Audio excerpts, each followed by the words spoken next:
नमस्कार दोस्तों। जीवन पथिक के इस अंक में आप सभी का स्वागत है। और मित्रों, आइए एक बार फिर मिलते हैं अपने चिर परिचित विद्वान मित्र डॉक्टर गौतम चटर्जी से, जो हमसे जुड़ रहे हैं वाराणसी से। गौतम जी, इस अंक में आपका स्वागत है। नमस्कार, अभिनंदन मेनका जी। आपका भी अभिनंदन। गौतम जी, एक बात बताइए कि हम बातें बहुत करते हैं कि दुनिया नश्वर है और शाश्वत नहीं है, मतलब धन दौलत इस सेंस में। और एक शब्द यूज करते हैं कि सारी दुनिया माया है, भगवान की बनाई हुई माया। लेकिन इस माया से ना तो हम निकल पाते हैं और ना ही इसे छोड़ पाते हैं। और सही मायने में कहा जाए तो जब हमने आपका एक आर्टिकल पढ़ा तो मुझे ये लगा कि शायद हम माया का अर्थ भी नहीं समझ पाते हैं। कि माया का जो अर्थ आपने अपने आर्टिकल में बताया वो मुझे बहुत अच्छा लगा था। इसके पहले भी ऐसा हुआ कि मैंने आपके लेख पढ़े, वो मुझे अच्छे लगे, तो मैंने चाहा कि इसको अपने मित्रों के साथ भी हम साझा करें। तो आज भी हम चाह रहे हैं कि हो सकता है बहुत सारे मित्रों ने ना पढ़ा हो वो आर्टिकल, तो हम चाह रहे हैं कि आपने जो आर्टिकल में लिखा और माया क्या है ये आप हमारे मित्रों को बताएं। मुझे खुशी हो रही कि आपने वो पढ़ा, क्योंकि ये सब चीज कोई पढ़ता नहीं है। कोई कठिन चीजों की तरफ, बौद्धिक चीजों की तरफ और संस्कृत की तरफ कोई जाना नहीं चाहता है। मैं अगर माया की चर्चा यहाँ से शुरू करूँ कि जी। इसके लिए केतन मेहता की फिल्म देखिए माया में साहब, तो सबकी रुचि होगी। लेकिन जी जी। अगर मैं उसका वास्तविक अर्थ बताने जाऊं तो उनमें उन्हीं की रुचि होगी जिनकी रुचि है, जो गहरे लोग हैं। तो लेकिन वास्तविकता तो बतानी पड़ेगी। हमने कभी किसी एक एपिसोड में आपको बताया था कि जैसे भारत के बाहर के लोग प्राय कहते हैं कि आपके यहाँ बहुत सारे भगवान हैं, too many gods in India. तो ऐसे लोगों को फिर हम बताना पड़ता है कि हमारा ईश्वर तो एक ही है, सत्य एक ही है, आनंद एक ही है, शिव एक ही है। लेकिन उसके जो रूप हैं वो बदलते हैं।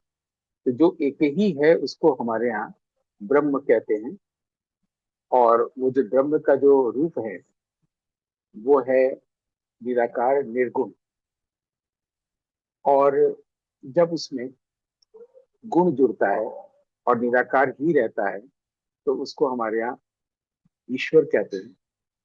और जब आकार भी जुड़ जाता है, माने साकार और सगुण, तो उसको भगवान कहते हैं।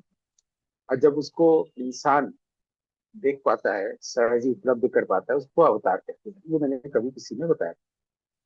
तो ब्रह्म ही ये सब कहता है। ब्रह्म ही ईश्वर है, ब्रह्म ही अवतार है, ब्रह्म ही भगवान है। ये बिल्कुल स्पष्ट रूप से कहा था। और ये मेरे अनुसार नहीं है। जैसे मैं अगर कहूँ कि मेरे मतलब इस शरीर में, मेरे तो नहीं, इस शरीर में यदि दो प्रकार की रुधिर कणिकाएं दौड़ रही हैं, लाल और श्वेत, तो वो मेरे अनुसार नहीं है ना, वो तो है, तथ्य है।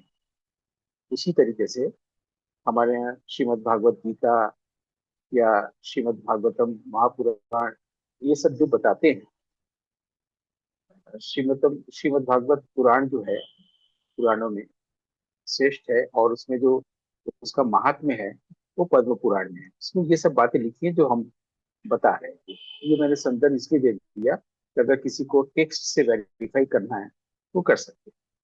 तो सबसे पहले ब्रह्म है, सबसे अंत में भी ब्रह्म है, बीच में भी ब्रह्म है, हर तरफ ब्रह्म है। जैसे आकाश है हर तरफ, या जैसे ये जो खाली खाली जगह होती है, एम्प्टीनेस, वैसे ही ब्रह्म है। तो आकाश का या खाली जगह का कोई रूप नहीं होता, कोई गुण नहीं होता, निराकार निर्गुण, वैसे ही ब्रह्म। अब इसमें जब गुण जुड़ा, ये जब मैंने बोला था, जब उनको लगा कि अब मैं कैसा हूँ जरा देखूं, तो ये पूरी दुनिया जगत बन गया। सूरज चांद और सारी चीजें, नदी समुद्र पहाड़। तो ये किससे जो वो जो गुण है वो क्या है, उसको हमने कहा था ये प्रकृति है। तो अब ये प्रकृति माने तीन गुण है, सत्य, रज, तम। इसी पूरी दुनिया में ये तीन गुण है जिसका कैरेक्टरिस्टिक है। और उस जगत में जो कोई भी है उसके अंदर भी वही चीज है। उस जगत में हम और आप हैं। तो हम में भी वही गुण है सतरजतम की। और ये सतरजतम जो है, इसको सुनने में अजीब लगता है। अब ये कि ये बहुत आध्यात्मिक सा लगता है, संस्कृत सा लगता है, संस्कृताइज लगता है। तो सत्य, रजस और तमोगुण, ये सब बोलते हैं ना, सात्विक गुण, रजोगुण, तमोगुण, ये सब। तो इसमें ये जो, इसको भी बहुत आसानी से समझा जा सकता है कि सात्विक गुण या सत्य का मतलब हुआ यहाँ पर ज्ञान है और प्रकाश है। और जो रजोगुण का मतलब हुआ राजसी वृत्ति जहाँ पर होती है, वहां पर है एक्टिविटी और अ, अंधकार, अज्ञान। थर्ड जो तमोगुण है वो तो पूरी तरह से अज्ञान। तो अब जो है इसको हम लोग इस सब को जब पढ़ते हैं तो ऐसा लगता है जैसे कुछ पढ़ रहे हैं, कोई पढ़ा रहा है। लेकिन हम लोग एक चीज हमेशा बोलते रहते हैं, मूड। अभी मेरा मूड नहीं है पॉडकास्ट करने का, अभी मेरा मूड नहीं है फिल्म देखने जाने का, अभी मेरा मूड नहीं है खाना बनाने का, या अभी मेरा मूड है ऐसा किया जाए, चलो मेरा भी मूड बन रहा है। इसके अलावा साइकोलॉजी में और डॉक्टर लोग कई चीजें होता है। या किसी किसी को कुछ अलग बहुत मूडी है, जैसे किशोरी अमोनकर जी के बारे में पूरे सभी लोग बोलते हैं बहुत मूडी है, अभी उनका मूड कुछ है, अभी कुछ और मूड है।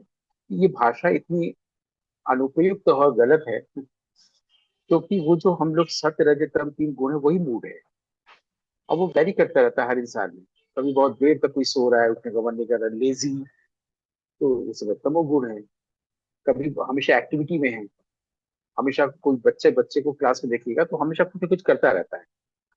तो उसको कीप क्वाइट बोलने के लिए भी, चुप कराने के लिए बोलना पड़ता है कि कुछ करो, मतलब हाथ को पैर ऐसे करो, मुंह पे ऐसे उंगली रखो, मैंने करा के ही करना बंद कराया जाता है बच्चों का।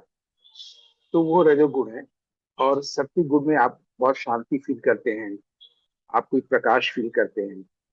तो आप किसी को आमतौर पर बिना जाने आदमी बोलता रहता है कि मेरा अभी मूड बहुत अच्छा है। तो यानी मूड स्विंग, मूडी जैसे शब्द होते ही नहीं, हो बेकार के शब्द हैं। अगर कोई से जान ले कि हर वक्त आदमी इन तीनों में वैरी कर रहा है, सत्व रज तम, इन गुणों में, कभी ये ज्यादा कभी वो कम। अगर तीनों बैलेंस हो जाए एक ही जगह पर तो क्रिएशन ही नहीं होगा। और ये इंसान को करना है, ये एक अलग विषय हो गया। लेकिन अभी हम लोगों ने सिर्फ ये जाना कि ये तीन गुणों से जिस चीज को, जो चीज बनी होती है उसको हम लोग कहते हैं प्रकृति। प्रकृति का ही दूसरा नाम है माया। अब ये है कि हम लोग जब सांख्य दर्शन वगैरह पढ़ते हैं, योग वगैरह, तो उसमें प्रकृति शब्द आता है। और जब अद्वैत वेदांत पढ़ने जाते तो माया आता है। बस इतना फर्क है, अलग अलग दृष्टि का फर्क है, दोनों एक ही चीज है। अब माया जो शब्द है उसमें माँ का मतलब होता है जो नहीं है, और या का मतलब है जो है। जो ऐसा ऐसा करती हैं, या कुंदन ऋतुषार है, जो श्वेत पद्म पत्र पर हंस के साथ विराज, जो के लिए या यूज करते हैं ना। तो माँ या इसलिए जो हो गया, और माँ का मतलब नहीं, जो नहीं है। तो ब्रह्म ने जो नहीं है उसी जगत बना दी माया से। तो जैसे कि प्रकृति के तीन गुण है, कैरेक्टरिस्टिक्स में भी वो तीन ही आएगा और हमारे भीतर वो तीन ही आएगा, वैसे ही जो नहीं है, नथिंग, और सिर्फ एपियरेंस लगता है कुछ है, उसका वो गुण जगत में भी रहेगा, हमें भी रहेगा।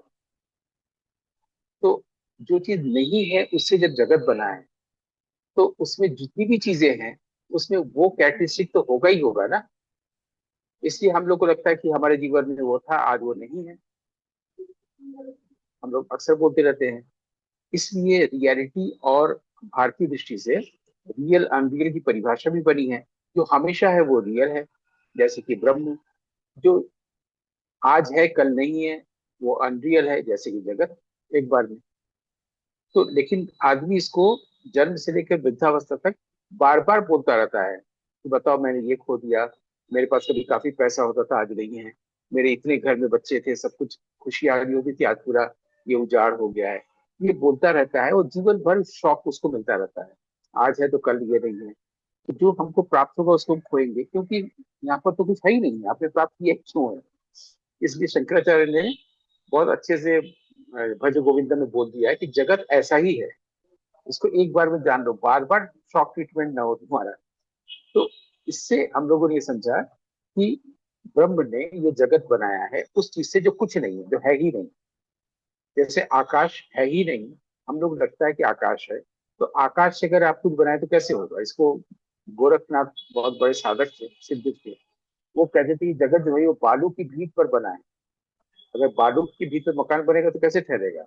और उसमें खंबे हैं, पिलर्स, वो पवन का खंबा, बालू की भीत पवन का खंबा, ये गोरख का पद है। तो एक्सप्रेशन का ढंग है उसी बात को कहने का, माया को।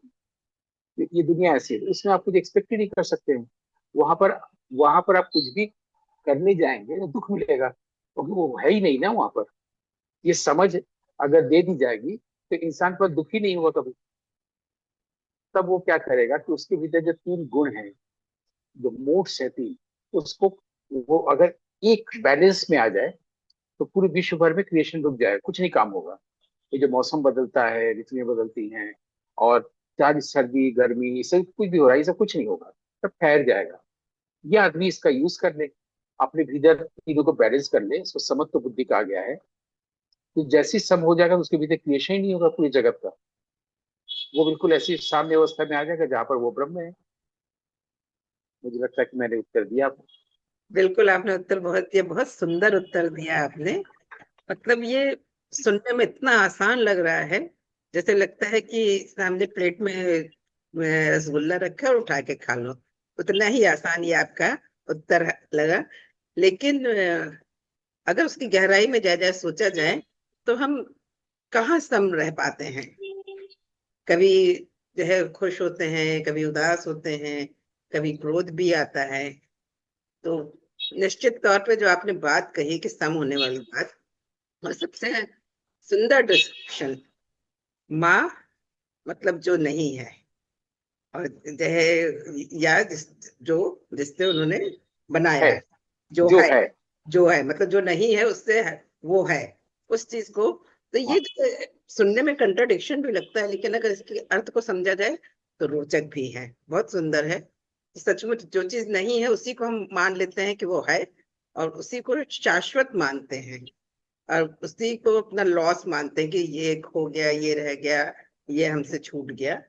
तो मित्र, मुझे लगता है कि माया को हम सब भी उसी दृष्टि से देखें, जिस दृष्टि से हमारे विद्वान ने देखा, समझा और हमें समझाया।